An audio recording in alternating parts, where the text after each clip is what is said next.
Tiago Valenciano, muito obrigado mais uma vez com a presença aqui no Poder Expresso. Valenciano, começo perguntando o seguinte para você.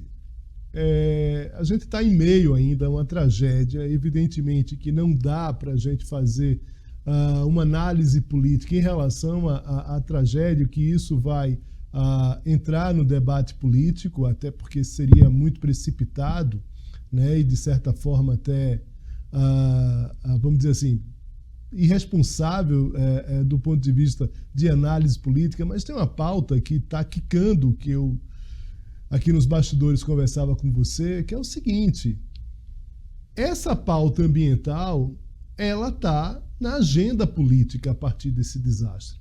A gente pode até perder uma oportunidade de se tem alguma coisa que a gente pode tirar de lição dessa tragédia, é justamente trazer esse tema para a sociedade e para a política.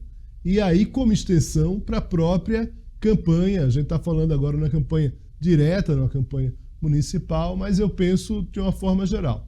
Você acha que, pensando na campanha municipal, que é uma campanha muito voltada para temas como segurança, como saúde, essa pauta ambiental, a partir de uma tragédia no Rio Grande do Sul, em Porto Alegre, ela pode se ampliar nessas discussões, ou você é mais cético e acha que os políticos não vão, de fato, puxar essa pauta para eles?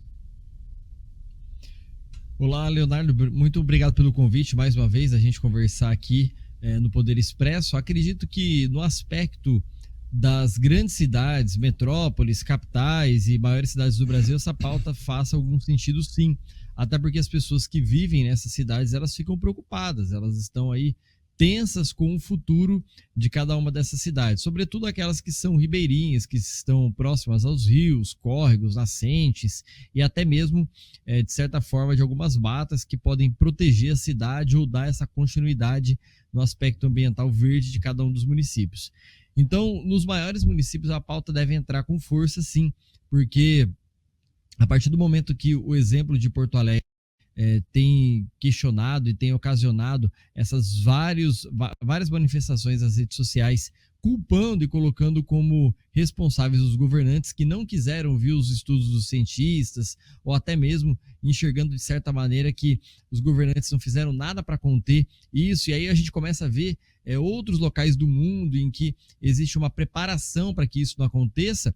O eleitor vai imputar diretamente o governante que está no mandato quanto a esse tipo de pauta. Então, nos maiores municípios do Brasil, sim, né? São Paulo já tem uma preocupação com enchente, o Rio de Janeiro pode passar a ter algum tipo de preocupação com enchente, BH, né? Enfim, em algumas cidades, Curitiba já estava debatendo esse tema recentemente, sobretudo porque os rios de Curitiba foram canalizados lá em décadas passadas. Então, a gente tem algumas principais cidades do Brasil, sim, questionando esse tipo de modelo, ou também questionando a escolha do passado. E aí a gente volta a ver que a pauta climática ela não está totalmente perdida. É uma pauta que talvez desde o início da década de 90 volte com tanta força assim, depois aí de 20, 30 anos, para ser a protagonista, não que ela foi esquecida, mas para ser a protagonista do centro do debate político, sobretudo nos grandes municípios do Brasil.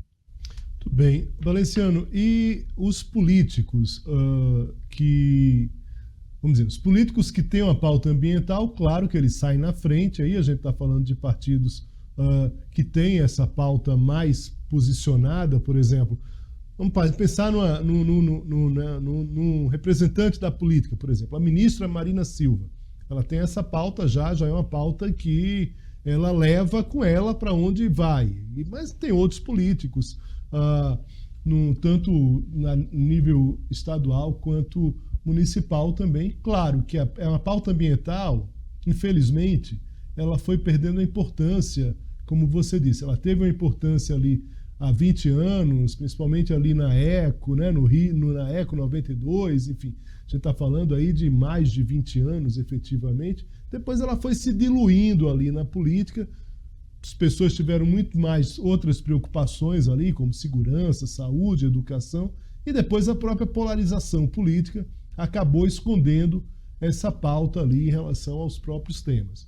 A tendência, como a gente está conversando aqui, é que ela volte para esse debate, e eu me pergunto o seguinte: políticos negacionistas, que sempre negaram a mudanças climáticas, aquecimento global, ação do homem, que o desmatamento poderia ter uma relação direta com essas tragédias. Como esses políticos eles vão se reposicionar, se é que eles vão se reposicionar?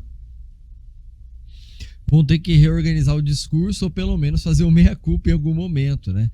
A gente vê que o fenômeno da natureza não dá para a gente tentar ir contra a força da chuva, da água, do vento, queimadas, desmatamento, enfim, tudo aquilo que tem acontecido no planeta.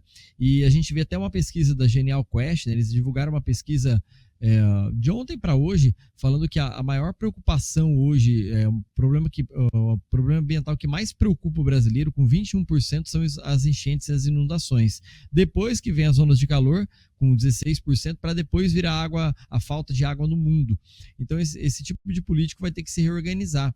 Vai ter que se reorganizar no sentido de que, olha, eu estou criando coisas para amenizar esse tipo de problema, não é que sou totalmente contra, mas eu acredito, talvez uma saída honrosa no discurso seja essa, né? Talvez eu não acredite que a questão ambiental seja de fato a protagonista, mas eu fiz coisas para amenizar os problemas do município, do estado, do país.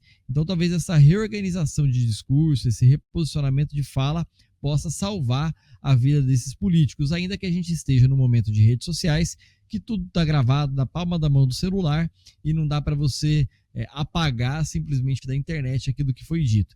Então, os esforços vão ter que caminhar em outra direção para daí esses políticos conseguirem se reorganizar quanto a esse tipo de pauta e principalmente as falas que eles já proferiram, né? Ser negacionista no momento em que a natureza está pagando ou está mandando o boleto para o homem pagar essa conta, é praticamente não enxergar aquilo que tem acontecido debaixo do próprio nariz.